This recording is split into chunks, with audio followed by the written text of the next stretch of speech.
Hi, my name is Micheala Morris, and I'm a correspondent for Quench magazine. So we're looking at what's the next big thing in the wine industry, and from my perspective, in some ways, I think what's old is new.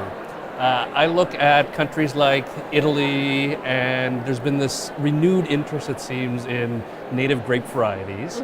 And I think with the Portugal and Spain being featured here at the Vancouver International Wine Festival, there's so many phenomenal native grapes in Portugal and Spain as well.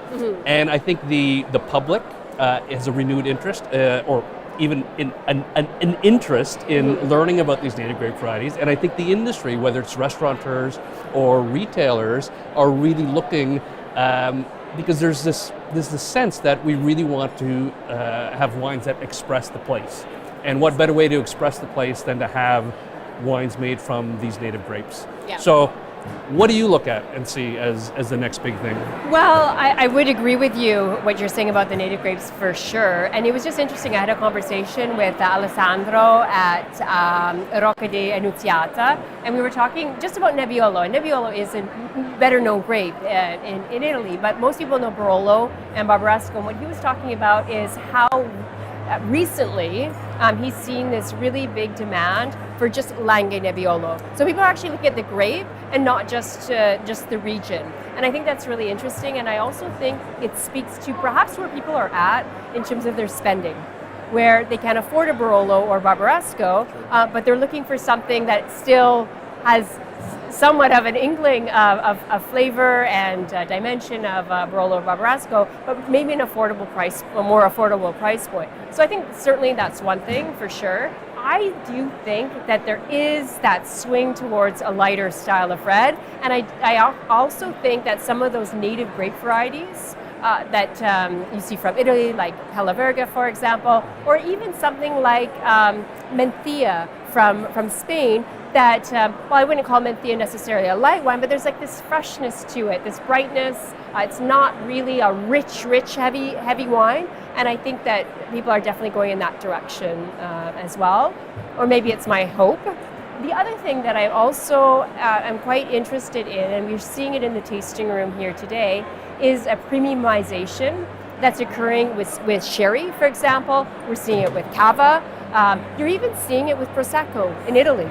I mean, I'm not sure how this translates for wine drinkers out there, but certainly at the winery level, they're focusing on this upper tier to show people that there's diversity with, for example, cava, which a lot of people think is very basic and not that expensive, but there can be some very, very top quality wines made. So there's sort of an image thing going on, but it's also giving consumers another facet in order for them to discover what is going on in those regions.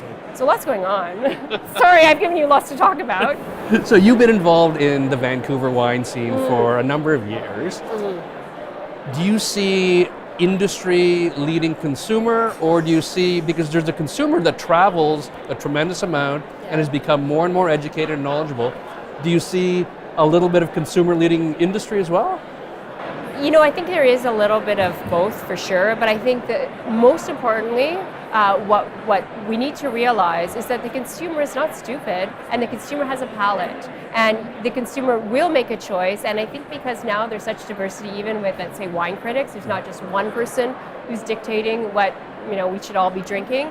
I think consumers are making their own decisions, and I think they are actually taking the time to learn about them. There's much more accessibility of knowledge now. And so I think that we have to remember to listen to the consumer and not assume that they like a certain style of wine. And also to know that they do want diversity, that there isn't just one consumer, that there's a lot out there, and they're thirsty for those differences as well. I don't know if that helps, but I hope. Thank you, Michaela. You're welcome. Thank you, Gurvinder. So get back on your feet, running, then black out. So you're dwelling on your own, already forgiven.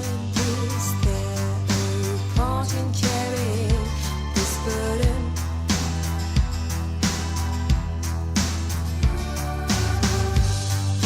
Is there guess I could call your shadow.